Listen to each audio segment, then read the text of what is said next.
So, Coach, here you go. You got the no OTAs. You are an offensive guy. You're a tinkerer. I would think guys like you're sitting there in your beautiful house and you're thinking to yourself, I want to talk to players. I want to tinker. Has it been tough for you?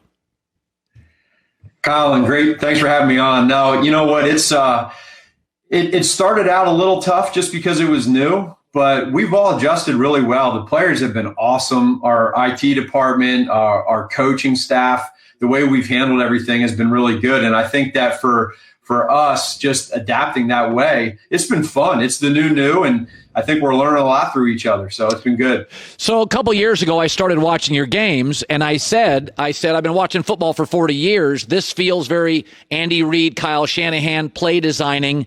And I wonder, guys like you, and Andy's one of the masters at it, where do you get your inspiration? Do you watch college football? Do you watch, I've had coaches tell me they'll watch small college football, see a crazy play and think, nobody else in the league is going to watch this thing.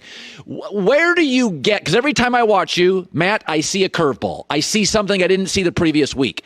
Where do you get it from? Is it just all working in that mind of yours week to week to change stuff up? You know what? For the most part, I think number one, there's some DNA involved in that. We've all, Coach Reid taught me so much from the first day I started working with him that you always need to try to be one step ahead of the defenses. And things change. Defenses usually catch up to you. Now, there's ways to go about it. Evaluating different players throughout the year in the combine. Sometimes you'll see great plays in college, and whether it's Division I, Division II, Division I AA, the FCS, SBS, and if it works and it's good, let's take it. I don't care if it's high school, we'll take it. And so, but there's got to be a why behind it, and that's the beauty I think I learned from Coach Reid is you better have a why, and if it makes sense and it works, then go ahead and do it. And if it's the first time you've done it, there's zero chance that a team is prepped for it. And I think that's the other part that's pretty good. Andy really is. He's one of my favorite people in the history of the league.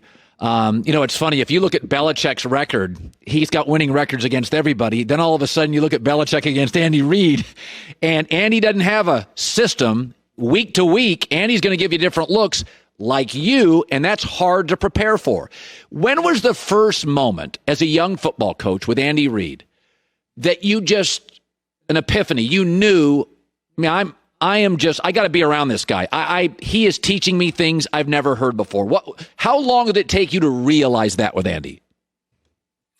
Well, number one, it didn't take me. So a good story for me to be able to give to others is being able to earn trust through somebody like a Coach Reid. That I come into this with no experience in Philadelphia in 2010. I had a couple internships with him, but Coach would take me and we go out to the indoor complex in the evenings when everybody left, and we go work out his youngest son, Spencer, and throw some balls. And when I was helping him throw footballs to his running back son, Spencer, he's teaching me. We're running routes and doing things with our offense. With his son. And I think what happened is we built a friendship and a relationship to where I have thousands of stories of him teaching me that it's okay to take ideas from others, other coaches on your staff, when you see things from other teams, whether it's college or in the NFL, and to use it. But there's that trust element that just gets so strong, and you build that relationship, and then you just put your own little, he always says, let your personality show. And that's kind of where, again, the be you part for me is, just be yourself. And now it's not always going to work. Last year we struggled offensively for a lot of different reasons. And so, but that's what motivates us. And we're really excited and looking forward to getting going this year. So I have a lot of different stories, but for him taking me in as a young coach with his son and teaching me the game was pretty cool. For professional athletes, even the great ones, Alex Rodriguez, the baseball player, if he starts overthinking, he goes into a slump. Sports is hard for the greats. Forget the goods. And what I worry about with Trubisky and Foles, I don't worry about Nick's confidence. Super Bowl, I do worry that Mitch Trubisky could struggle with confidence. You bring a new guy in. What do they think of me? Do you worry about that with Mitch, that the messaging, the symbolism is, man, I got to earn my job. I'm 19-10 in the NFL. Do you worry about that at all? I really don't. And one of the things, Colin, that we've tried to do, and it makes life so much easier, is we've been really honest with both of them. The simple fact of the matter is that we want to have the best possible team we can have in Chicago with the Bears. And so right now we're presented with a great, healthy competition between two quarterbacks that are going to battle their tails off. Now, they understand that. And the thing with Mitch is that he is very competitive. He is 19-10, like you mentioned, and he's 2-to-1 almost ratio and wins the losses. But he also knows he can grow in a lot of different ways. And so the time is right now for that to happen. He's excited for it. He can't wait for the challenge. And then Nick, coming into the same situation, he's had an interesting journey as well. He's been at the top of the mountain, and he's also been at the very bottom. And so, but they're both really good people. And when you're in this situation, when you have two good human beings that are doing it for the best of the team, it will work out, because we as coaches are very honest and open. And now it's going to push both of them, and it's going to make our team better. And we just know we feel like we're going to be better because of that. You know, it's interesting. You are in my wife's a Chicago girl, so my family, my cousins are in Chicago. It's a great American sports city. It's got dynamic newspapers, dynamic sports talk radio. They love sports. They're critical. You can turn on the radio in Chicago and Matt Nagy, your voice, they're talking about you. I mean, after games, you drive home, your name is being mentioned on every station. As a young coach, and you are in, I would argue, the best sports city in America, and the most vocal and the most demanding. Michael Jordan was there, right? Walter Payton. Do you sense sometimes as a young coach the pressure and urgency and intensity, how big this year is for you and the Bears? Yeah, we all understand that every year is different. And so it's been a really interesting journey for us in 2018 to come in. No quote unquote expectations or standards for our team. And so we were young. And I think what they realize is that every single day we need to be able to put out our best. And we stayed very healthy. And we had a lot of success. And so there was a lot of swag within our team. There was a lot of fun, a lot of, you saw that creativity with bringing defensive guys in down in the red zone and the goal line. And we were successful with it. At that time, now all of a sudden you go to 2019 and we struggled more as a team. But that's okay. We have fans in a city, like you said, that are very passionate, very loyal. They care. Their care factor is extremely high. And so we would not want it any other way. And we're going to do everything we can. Myself as a head coach, I need to be vulnerable and understand that it starts with me. And whatever I didn't do good enough in 2019, I need to fix. And so I looked at thing, dead on, and I understand that, that's what we're going to do. And it starts with details.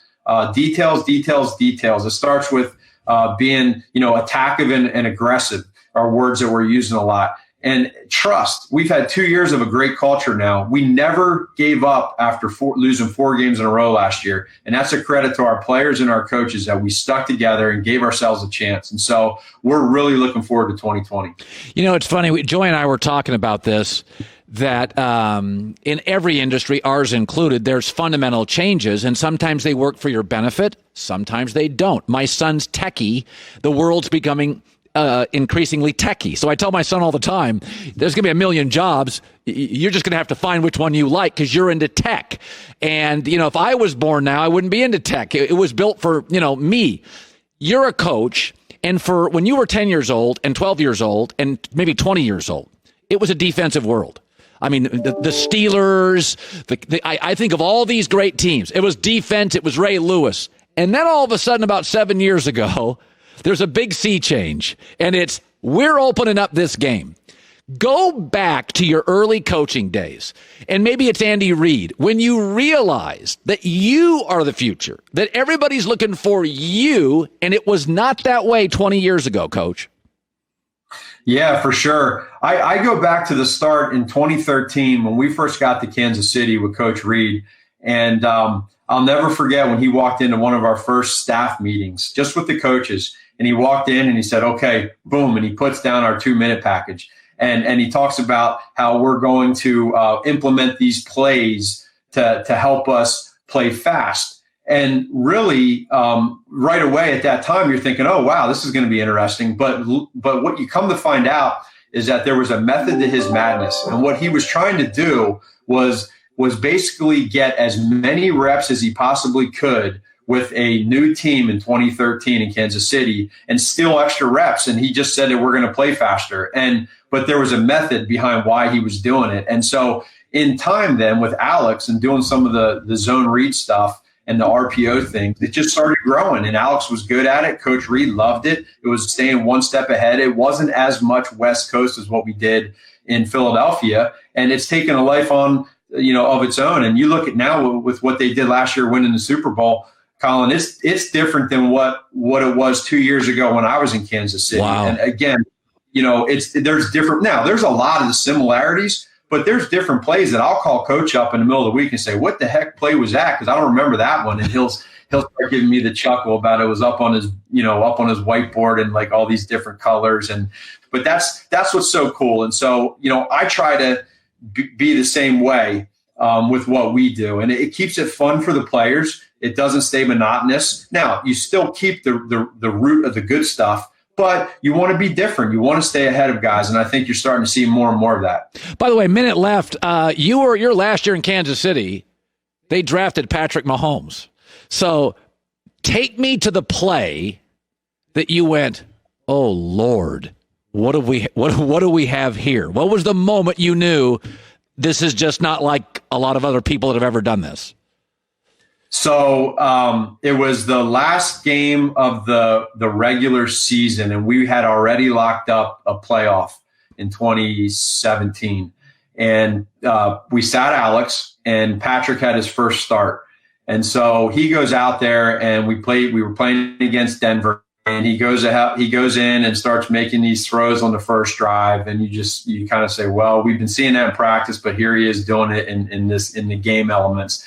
And we had a 14-point lead, and at the end of the fourth quarter, we pulled them and we put in another quarterback, and we ended up giving up 14 points in the fourth quarter. And Coach looks at me and he says, "We got to get Patrick back in there." So he puts Patrick back in, and what do you know? Patrick just goes, "All right, I'll go back in," and he just does a 2-minute drill right down the field. We kick a game-winning field goal, and that was it. And I think that's the moment where we all just said, "Wow, this kid here now, there's something different to him." Yeah, well, you were right. Good eye, because it is.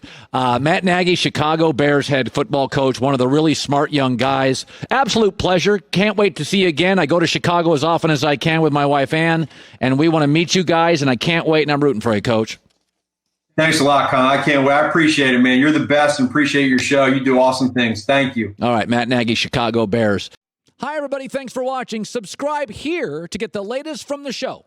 Also, be sure to check out more of the best clips from The Herd or go watch a few segments from other shows on FS1.